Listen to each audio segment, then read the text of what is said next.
Hello, this is Mariah Phillips, and this is my presentation on the server for the learning management system. So first, we're going to go over the file and media storage. Are like questions of, are you able to load files, listen to them? Is there limits or for courses?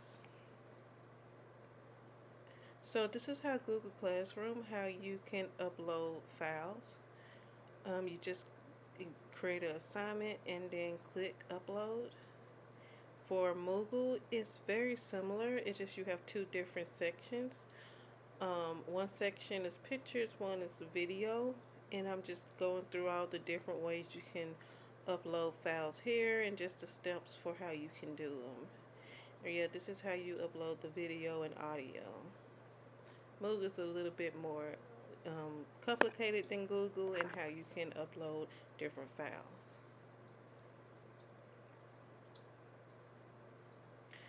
Now here it is talking about limits for Google Classroom, and there is. It was a question asked, and so basically teachers don't have a limit, but they can limit students, the files that students can upload. And I believe you get more based off if you have a subscription. From Moodle, it's about subscription. Um, in how much you can get the files, and once again how the limits of what a student can upload depends on this what the educator, the teacher decide. And this is just some resources I found about the file limits. Now, it's the enrollment process. What's the process to enroll students, and do students have to accept an invitation? So for Google Classroom, I'm going through the process of how you do enroll a student. And you just need their email address.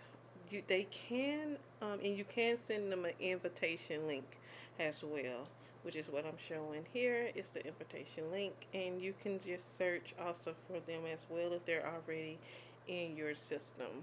So just showing you how you can do that.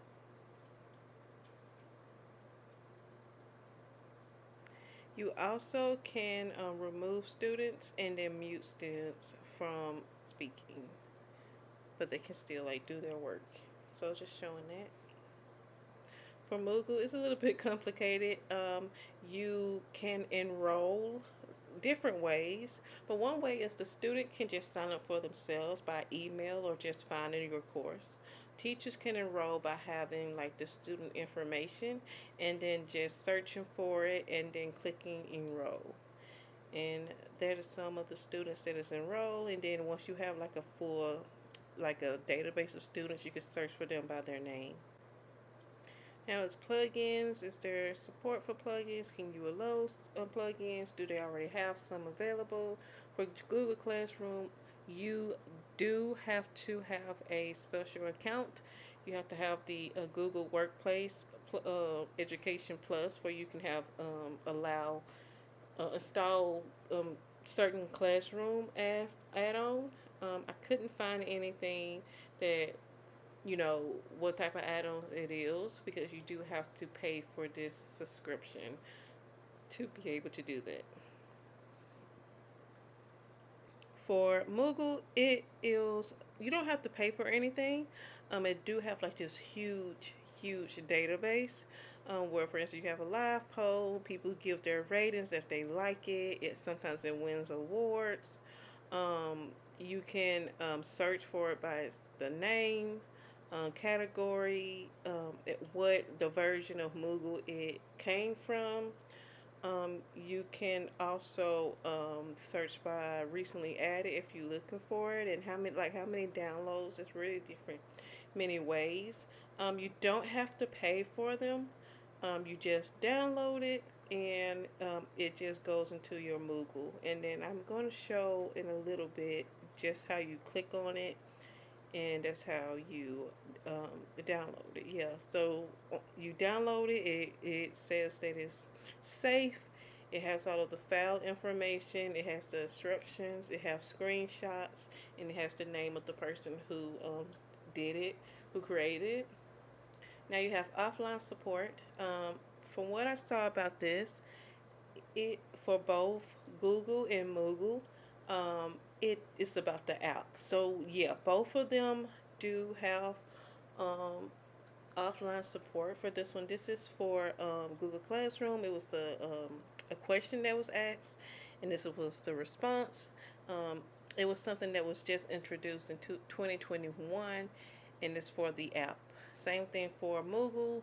All of this information is about why it has offline because there's underdeveloped countries, and sometimes they don't always have the internet, and that's what the offline is for. But you gotta have the app, and it talks about um, what students are allowed to do on the offline support. Like, can they upload? Can they work on assignments? And that's usually up to the teacher. And the teacher also have different things that they can do. Like if they allow assessments or tests to be offline. So they don't want to really pretty much set up these requirements of working offline for the students. Now it's about analytics. So what data is collected from the learners? This was a little bit harder to find out, but it looks like Google Classroom do not take any data from the students because of the privacy laws in the U.S. and other jurisdictions. So it just asks for your username, password, but it doesn't take any student data for advertisement or anything like that. But Moogle is different. Moogle do take a lot of information, and they do sell it to third parties, and they do have cookies that they take that they put on the computer to track what you're doing as well. So that's where they differ. But they do take information, but Moogle isn't really considered educational, like it isn't under those laws. Probably because it's an open source LMS. Now about archiving, can you find old courses? Can you copy? Can you import with Google and Moogle? For Google Classroom, I am showing how to archive, which you can do. When you archive, you cannot use it anymore, neither can the students. So you can even archive a class and students are there. I'm also showing how you can copy it. When you copy, it doesn't copy the students that was in the original course. It only copies the course.